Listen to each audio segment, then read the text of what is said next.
Olá, irmãos, todos estão bem? Eu fico sempre aguardando a resposta, né? Dizendo sim, pastor, estamos bem, né? Graças a Deus, estamos assim felizes na adoração ao Senhor. A adoração ao Senhor é algo tão profundo, tão belo, né? É primeiro motivo, né, da igreja é adorar a Deus, né? Adoramos a Deus na beleza da sua santidade, né? Qual o fim principal do homem? Glorificar a Deus e gozá-lo para sempre. E a existência da igreja é para isso, né? Para adorarmos a Deus com hinos e cânticos, leituras, com as nossas orações e com a nossa comunhão, né? Juntos, os irmãos juntos, tanto que o Espírito Santo fez Lucas escrever em Atos dos Apóstolos, capítulo 4, 32, que da multidão dos que creram era um o coração e a alma, né? E depois deste ato de adoração vem a nossa evangelização, que é também um ato de adoração. O nosso confortar uns aos outros, edificar uns aos outros, que também é um ato de adoração, né? E eu quero falar, né, nesses próximos 2 dias, hoje e amanhã, a respeito de adoração, tipos de adoração. Nem sempre a adoração é o fim principal de uma igreja. Já pastoreei uma igreja que, infelizmente, o culto da noite era um dos problemas da igreja. Toda segunda-feira eu recebia telefonemas, não estou exagerando. Toda segunda-feira eu recebia telefonemas dizendo: por que você deixou cantar aquilo? Por que você pôs aquele hino na liturgia? Por que você deixou cantar aquela música? Sabe, coisas assim que foram apertando no coração. E aí eu compartilhei com o conselho, né, dessas reclamações a respeito de hinos e de cânticos, e o conselho tomou uma decisão, né, de ele mesmo, os presbíteros, dirigirem cânticos e hinos na igreja. Né? Foi a melhor coisa que existiu, porque as duas alas da igreja perceberam que cânticos e hinos nada mais são que iluminações do Espírito Santo para que o homem escrevesse a sua gratidão, inspirada apenas a Bíblia. Não existe hino inspirado, cântico inspirado, não. Todos eles são frutos da iluminação do Espírito Santo, guiando pessoas no ato de gratidão delas a escrever belos poemas, não é? Então, nós vamos falar sobre isso, né? Tipos de adoração. Tipos ruins e tipo, né? Porque existe só um tipo de adoração que é aceitável a Deus. Mas vamos discorrer aqui um pouquinho a respeito de tipos de adoração que aparecem na Bíblia. O primeiro texto eu chamo o texto, né? O primeiro texto é Atos dos Apóstolos, capítulo 17. Atos dos Apóstolos, capítulo 17, do versículo 22 até o versículo 31. Paulo está lá no Areópago, né, um lugar onde estavam as estátuas dos deuses gregos. Né? Ele estava na cidade de Atenas. Então diz assim, Atos 17, 22 a 31. Fala assim: então Paulo, levantando-se no meio do Areópago, disse: senhores atenienses, em tudo vos vejo acentuadamente religiosos. Porque passando e observando os objetos do vosso culto, encontrei também o altar no qual está escrito ao Deus desconhecido. Pois esse que adorais sem conhecer é precisamente aquele que vos venho anunciar. O Deus que fez o mundo e tudo que nele existe, sendo ele Senhor do céu e da terra, não habita em santuário feitos por mãos humanas, nem é servido por mãos humanas, como se de alguma coisa precisasse, pois ele mesmo é quem a todos dá vida, respiração e tudo mais. De um só fez toda a raça humana para habitar sobre a face da terra, havendo fixado os termos previamente estabelecidos e os limites da sua habitação, para buscarem a Deus, se porventura tateando o possam achar, bem que não está longe de cada um de nós. pois nele vivemos e nos movemos e existimos, como alguns dos vossos poetas têm dito, porque dele também somos geração. Sendo, pois, geração de Deus, não devemos pensar que a divindade é semelhante ao ouro, à prata ou à pedra, trabalhados pela arte e imaginação do homem. Ora, não levou Deus em conta o tempo da ignorância. Agora, porém, notifica aos homens que todos em toda parte se arrependam, porquanto estabeleceu um dia em que há de julgar o mundo com justiça, por meio de um varão que destinou e acreditou diante de todos, ressuscitando-o dentre os mortos. Uns zombavam e outros creram. A adoração que os atenienses estavam fazendo a Deus, ao nosso Deus, era ao Deus desconhecido. Então, a imaginação que aconteceu ali foi o seguinte: existem tantos e tantos deuses, vai que nós esquecemos de um Deus. Então, eles fizeram um local, né, onde existisse um altar sem estátua, né, para adorar. Esse aqui é o Deus que nós não conhecemos, mas ele pode existir. Ele está ali, ele está presente, mas a gente não sabe quem é. E muitas vezes nós vemos na igreja uma adoração ignorante. Ignora quem o Senhor é, não conhece as coisas de Deus e pensa que ao cantar isso, ao apresentar aquilo, está agradando a Deus. Não. Deus estabeleceu como deve ser a adoração a Ele.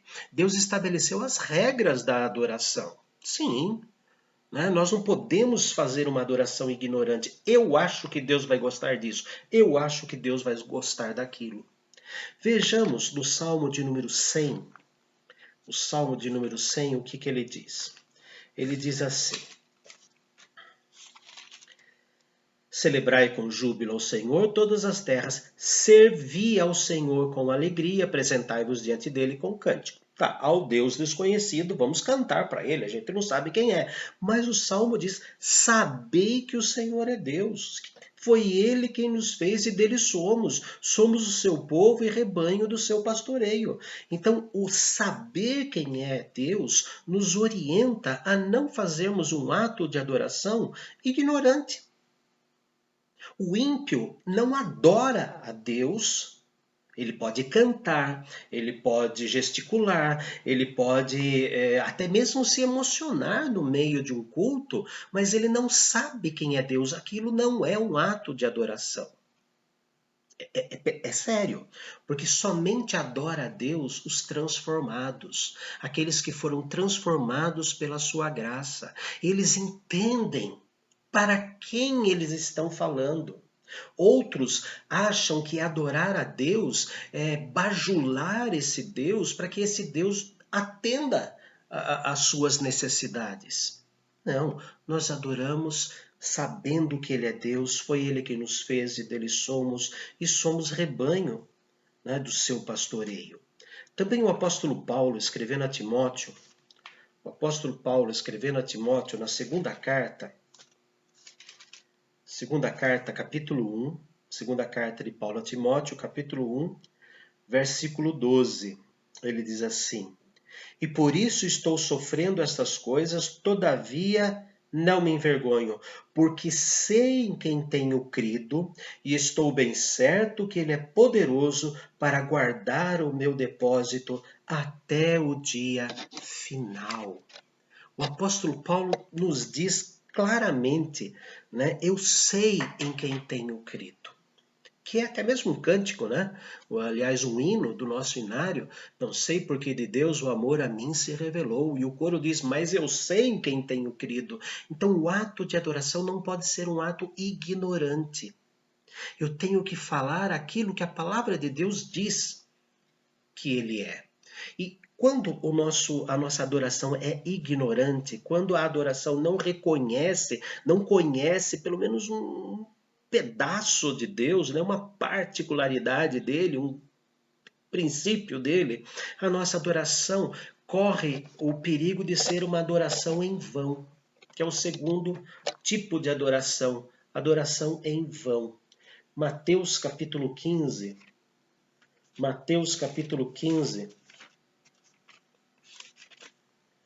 versículos de 1 a 9, diz assim, Mateus 15, de 1 a 9.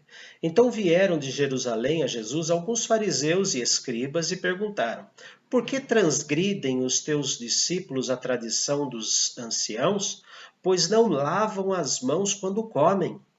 Ele, porém, lhes respondeu, por que transgredis vós também o mandamento de Deus por causa da vossa tradição? Porque Deus ordenou, honra a teu pai e a tua mãe, e quem maldizer a seu pai ou a sua mãe, seja punido de morte.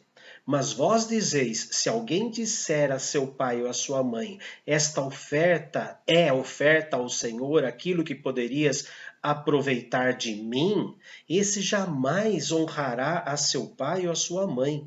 E assim invalidastes a palavra de Deus por causa da vossa tradição. Hipócritas, bem profetizou Isaías a vosso respeito, dizendo, este povo honra-me com os lábios, mas o seu coração está longe de mim, e em vão me adoram, ensinando doutrinas que são preceitos de homens. Isaías 29, 13. Então, a oração em vão. Uma oração é aquela em que nós adoramos a Deus, ou cantamos para Deus, ou oramos a Deus, mas não cumprimos a vontade do Senhor. Não seguimos o que a Bíblia nos diz. Continuamos tendo raiz de amargura, continuamos tendo preconceito contra alguém, continuamos tendo as nossas manias pecaminosas, continuamos como se a nossa adoração, ao cantar, ao orar, ao declamar, ao participar do culto, Deus fizesse vistas grossas a tudo que nós fazemos de errado. Não, de jeito nenhum. É uma adoração em vão quando o nosso coração está sujo. Foi isso que Isaías escreveu, aliás, o Espírito Santo mandou Isaías escrever, em Isaías capítulo 1. O povo adorava, o povo separava as luas novas, o povo separava os dias da semana, porém, Deus falou assim, eu não posso suportar iniquidade associada ao ajuntamento solene. Sim, existem muitas pessoas que adoram a Deus com adultério no coração, quando não é um adultério físico. Então, tudo isso mostra um desprezo ao conhecimento do Senhor. Então, agora eu quero um outro texto para encerrar, que está em Hebreus capítulo 13, versículo de número 15. Hebreus 13, versículo de número 15, que diz assim, por meio de Jesus, pois, ofereçamos a Deus sempre sacrifício de louvor, que é fruto de lábios que confessam o seu nome. Se nós não confessamos o nome do Senhor Jesus como nosso Senhor, se nós não confessamos do fundo do coração que Ele mudou a nossa vida, o nosso louvor será em vão. O nosso louvor será errado. O nosso louvor será feito por pessoas de coração sujo. Amanhã nós vamos ver a beleza, mais uma adoração errada e a beleza da adoração verdadeira. Vamos orar por enquanto. Agradecemos a Ti, Senhor, imensamente pelo Teu amor, pela Tua graça, porque o Senhor nos ensina, ó Deus, como não adorá-lo. E quando o Senhor nos ensina a adoração errada, é porque o Senhor quer que nós adoremos da maneira correta. Por isso pedimos, ó Pai bendito, que o Senhor lave o nosso coração, nos leve ao arrependimento, nos leve, Senhor, a buscar a santidade de vida e então adorá-lo, Senhor, da maneira correta. Nos ensina, ó Pai bendito, a usar esses momentos preciosos que temos junto com os irmãos para adorá-lo verdadeiramente. E nos ensina a adorá-lo também quando estamos sozinhos, quando estamos trabalhando, estudando ou até mesmo no lazer. Que adoremos a Ti, Senhor, em todos os demais atos da nossa vida. Por Cristo Jesus. Amém. Grande abraço a todos os irmãos e até o próximo vídeo.